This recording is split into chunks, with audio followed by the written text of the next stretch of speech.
Welcome to Career Talk once again. My name is Lara Emmanuel. Remember, here we discuss different career opportunities.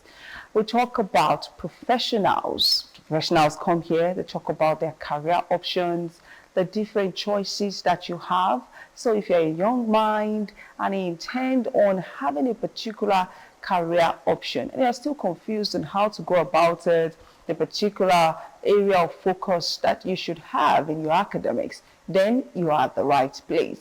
And also, career options are not limited to young ones, not at all. We also have young adults and even fully grown adults, aged ones. They switch, they swap their careers, they upskill, they upgrade. You are not left out at any point of life you're in. This particular career talk is for you. Today's career focus will be tilting towards the catering, the cooking profession. At the end of the day, a very full stomach, actually equates to a very happy person. And on the program today, we'll be discussing with a caterer. She's here to tell us what our profession entails. And I'll be introducing her after this particular break. Please stay with us. Many thanks for staying with us in Career Talk. And this episode, I said it earlier, that we'll be focusing on catering. Boluwatife is here today. She's a caterer.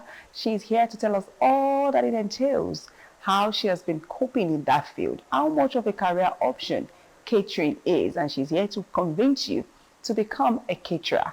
And if you're a good cook, you can find a business, find a balance between loving to cook and also doing it to make money. Boluwatife Ogunrumbi is here on the program today, joining us and telling us more about the catering profession. Hello, Boluwatife. Hello. Hello, Ma. Many thanks for joining us on the program today. You're welcome, Ma. And actually, when I first met you, I was thinking that maybe she's going to be a fashionista, she's going to be a fashion person, maybe a fashion designer. But you threw me back when you said you are a caterer. Okay, before we go into catering, Boluwatife, Yes, let's get to know you academically. What are your academic background? Okay. My academic background is I studied nursing in the University of Georgia.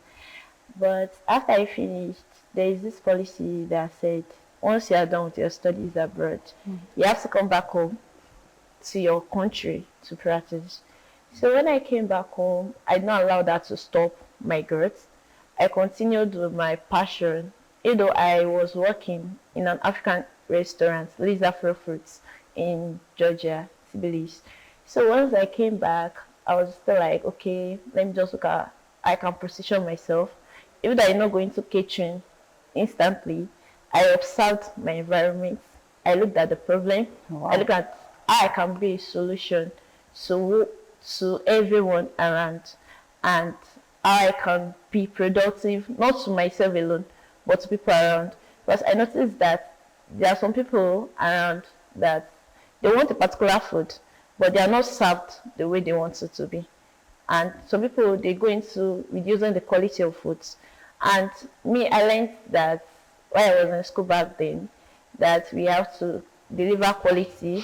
And my boss then, which was Lisa Afro Fruits, actually someone that is specific about quality, because we serve both white and black people as an African person. So meeting with them, meeting with the white people, I actually observed some things. These white people, they are allergic to some things. And I noticed that some caterers just go forward to just prepare food. That's the normal way the normal people do it. And I feel like, okay, now that I'm in Nigeria, how can I make a difference? So I started a brand of catering named Cereals Food, and we are merely to serve people like a king and make them feel like a king, and make them taste royalty in its full details. So that's why I started it. Thank you so much, ma'am. Boluwatife, I'm still taken aback that you went to Georgia to study nursing. Yeah. You came back home. Yeah. You would have expected that you practice. So why did you choose not to practice? Okay. Why I chose not to practice was that I was trying to make another move, but then during my wait, I believed in something. During a waiting period, don't just sit down useless. When you are waiting for something, just take action get into some other things you want to achieve and bring it to action and make it virtual. So that I believe I've seen people sit while they are waiting for some other processes or some other movements or some other transformation. But as for me, I just believe waiting and not doing anything and just sitting idle is a waste of time, and it brings about depression if one does not take it, if one is not careful.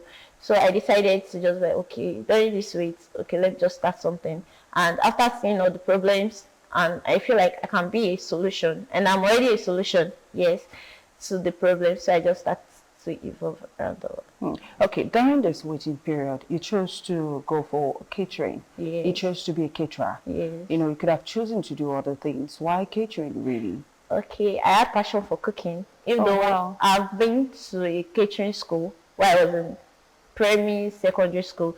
But you know, as children, we don't take things serious. We just feel like, okay, I'm learning. I gained some idea. But then I don't take so serious as into practice. But I know how to do this thing for my personal self.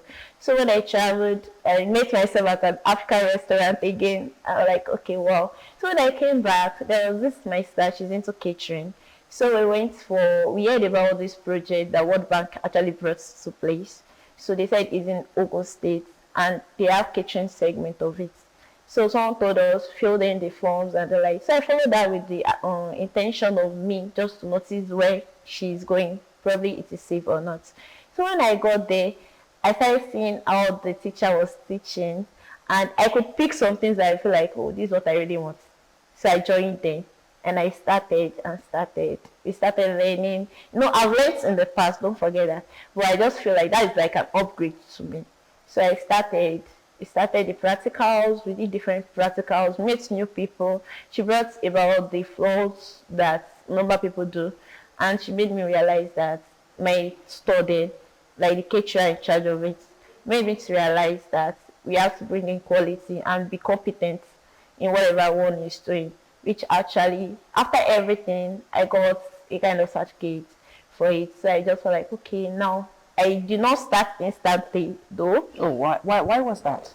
Because I need to put some things in place. We don't just jump into things without planning. Okay. When you don't plan for something, the thing looks somehow rough and not so smooth. So I needed to relax myself for a month. And before I got my brand name, I now have a brand name before. I was actually I did different businesses like clothing and the like. Well, I was using Royals then. So I just sat down and then as a Christian, yes, I went back to God. God, I'm done with this.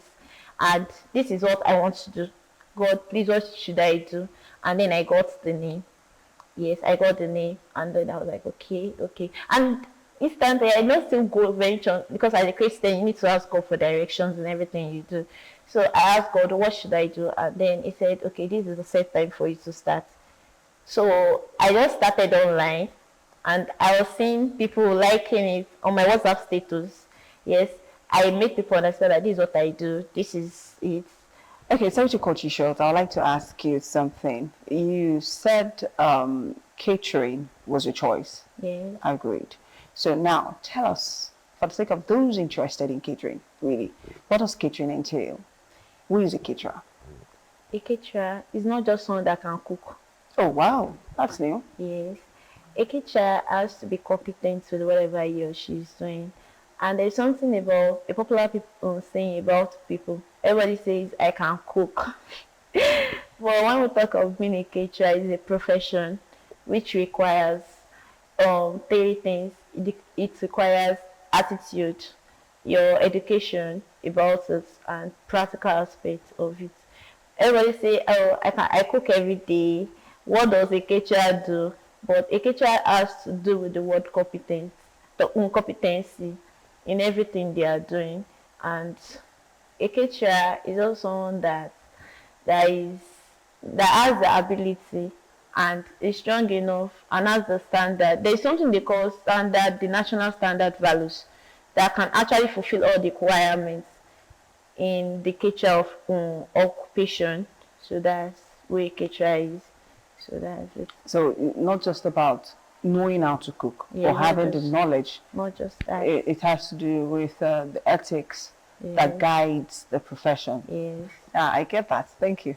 So when we talk about catering, I want to believe that there are areas of specializations. Yes. So if yes, what are these areas of specialization that a certain individual can focus on?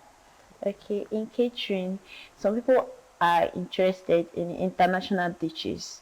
Some go for local dishes. Some actually feel like, okay, I want to be an indoor caterer. Some actually decide that I want to be an outdoor caterer. So it has different areas depending on the knowledge and how good the person can cope in that particular stage or in that particular or the aspect. Yes, I got the word aspect.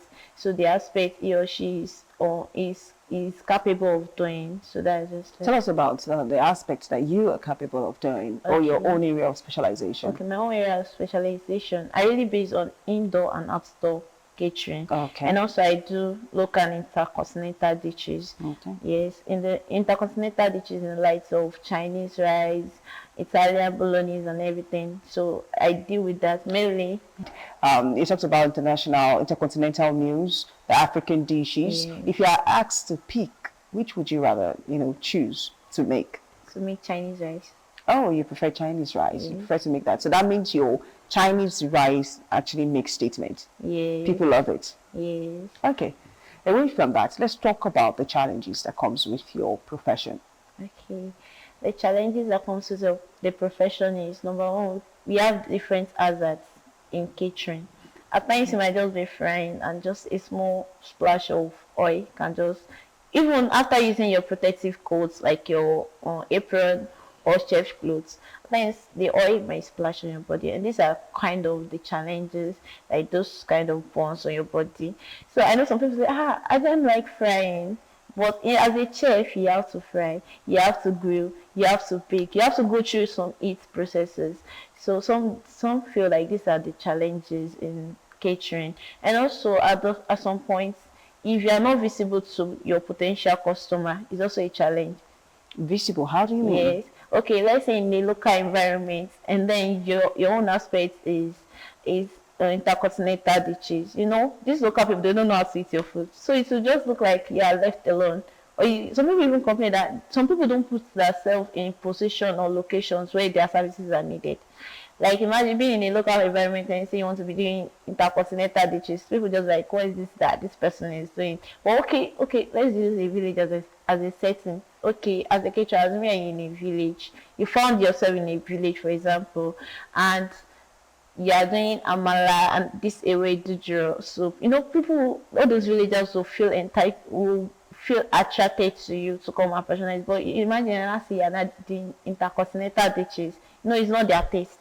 So these are some of the challenges some caterers are having, not having right position and not being able to access their customers, like not being accessible to people that need their service.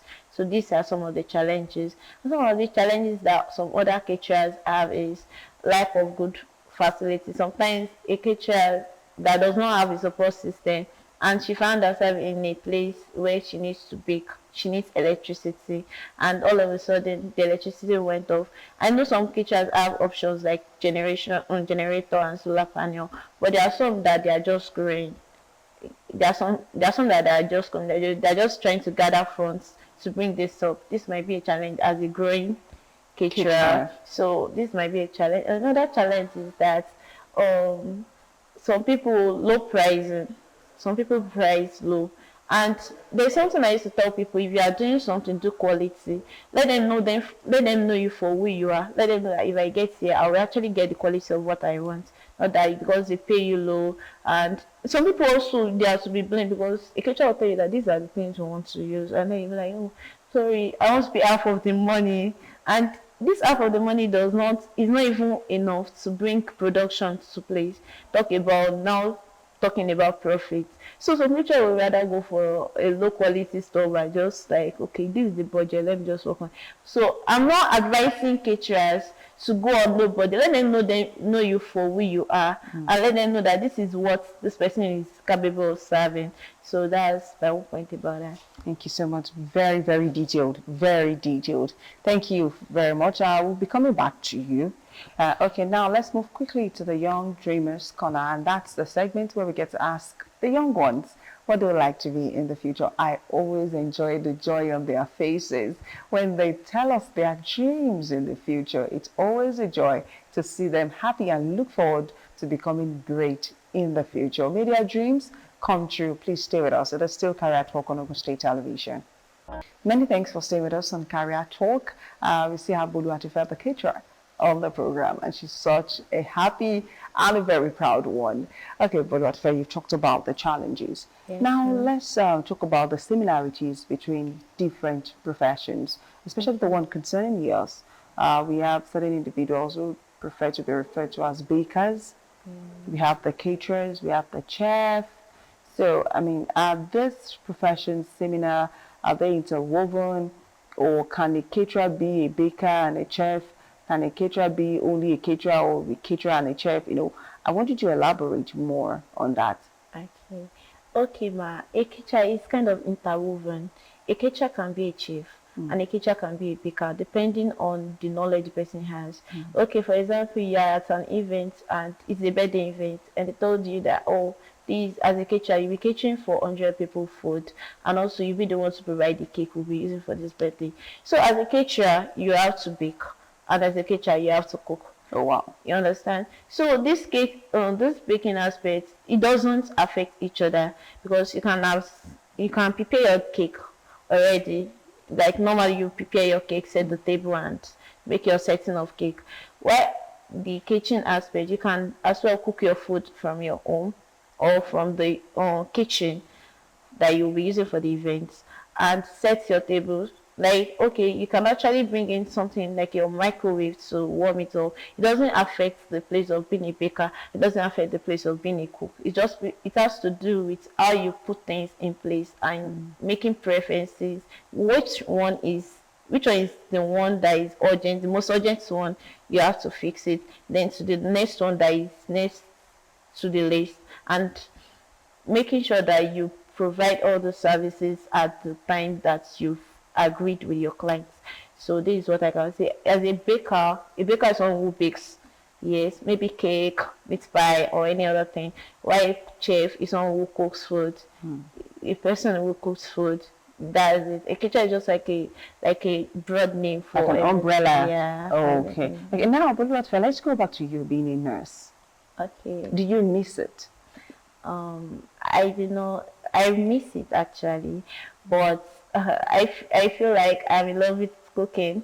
Okay. Yes, because as a caterer, I like eating pastries so much. So as a caterer, I feel like, okay, a customer asks me to prepare meat pie pack of stuff. Sometimes we serve SSCs, and the SSCs, after giving out, okay, take. The really wants to come back to me, so I will enjoy myself. So you're a foodie. I enjoy myself. So you don't miss nursing because you're a foodie? No, I'll still actually go back to it. I still want to I want to go for further courses on that, like another aspect of it, like that can bring a kind of upgrade to what I've learned before. So for now, as I said earlier, during waiting period, don't just stay idle. Get something doing. So that's what I'm into. Okay, now let's go back to catering. Enough of nursing talk. For somebody that wants to become a caterer, what are those things the person should look out for? Fine, we've talked about going for training. Now let's talk about skills, talent. Does all these things come into play? Is there a particular skill that person should harness in order to become a successful caterer? Okay, for someone that wants to to be a successful caterer, you have to know how to, especially a social media person, you have to know how to plate your food. Plating is one of the things that most caterers lack, especially those that have been there since old times. Not the Gen Z one, let me use the Gen Z, not the Gen Z one. There are some caterer that doesn't know how to plate food. You can plate food. Someone can plate food and call it 1,000 naira, and another person will plate food in a way that you feel like it's worth 10,000 naira and above. So this plating is actually something that a caterer should go for, because it also affects your own gain and your costing. So, some people just plate food anyhow, like the normal way our old people used to do. They just put food anyhow. But, okay, for example, you want to do rice. Some people just, they'll force you the spoon to scatter it, like the old way method, and everything is scattered. And another person will plate it in the way that they'll scoop it on the plate, and it will look like more than what you want to pay for. So these are one of the things a caterer needs to go for. And also, a caterer needs to know how to take good pictures of food. Okay. Yes. Yeah, need to know how to take a good picture. Imagine something happened. I went for a walk. So they said they've requested someone's number before the other person sent my own number. So they said the caterer said our own was 85. She sent her video, and me too. They said I should send my video. The person that paid for 85 per plate, I mean, that said my own is 11,000 per plate. They said the person actually saw what he wanted in my own, according to what, because it was the caterer that even referred me at that point. Okay. Yes, the caterer referred me. So she said the owner of the event actually took my own. That she doesn't even understand. Like, it's looking like maybe the way the person that presented her food and the way. Some people on a normal sense they would have said, why didn't they go for the one of 85? Because it is cheaper. Yeah, but this person that owns the event is an international person, so he knows what he's looking for. Like, once it comes to appearance and the like, the person came from my own and the like. So these are things that a caterer needs to know. Thank you so much. I've learned a lot of things from you, especially from anyone that is watching and really wants to go into the catering profession. The person must have learned a lot from you, because you're so elaborative, you're so detailed. I love it. I love it, really.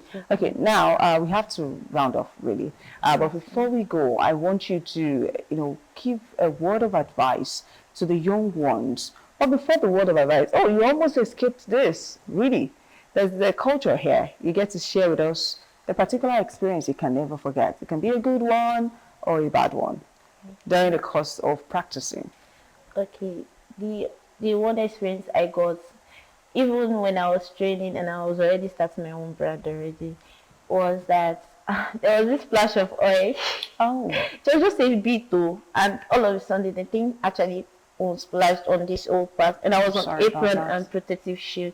So I just believe that these are some experiences you might see, but once you have determined that this is what you want to do, just keep doing the right thing. And I hope you're good now. Yeah, 100, man. Okay. So, and one more thing I just want to say to the young people and everyone that is participating for this career is, even if you are not yet in a place where you can afford a bigger shop or rent a shop, you can start from your online platform. Let your friends, family. Sometimes it is this family that will just like, someone can just invite them to a party and you might be talking, or you be in a club, like a group setting, like a club, and then you say we need a kitchen. This, if you not advertise yourself to those friends and family, they might not get to refer you. So don't keep quiet. Keep talking about the brand, even if you are not yet there. Position yourself in that place you want to be. Position yourself and always provide the quality that will make your brand to always speak wherever you are. Thank you so much, Boluwatife, for coming on the program. Thank you for sharing your experience with us. And I'm sure the young ones have been able to learn from you. And thank you for the word of advice. I'm sure they will also learn that and keep to your advice. Thank you for coming on Career Talk. Yeah. And thank you too for watching Career Talk today on Ogun State Television. Career Talk promises to be here next week, but discussing a different career option. I am Lara Emmanuel. See you next time. Bye.